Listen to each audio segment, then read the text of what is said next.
Toto je Sharkes a Lil Saint. Pro všechny závistivé hlavy, pro všechny hejtry, co stále řeší. Určitě každej zná, určitě každej má haters, určitě je každej poznal jako já.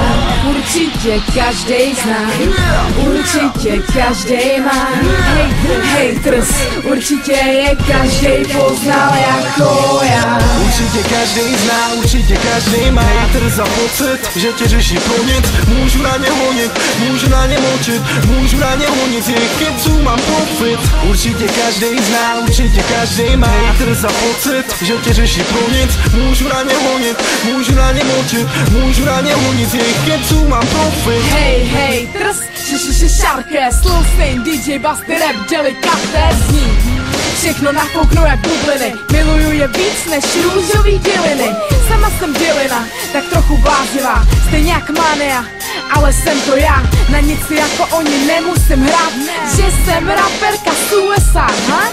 Drby se šíří, je to jak koloběh, ví o mě víc než vím i já o sobě. Sharkes je po tobě, rap žádná sláva. Sharkes, bla bla bla bla bla.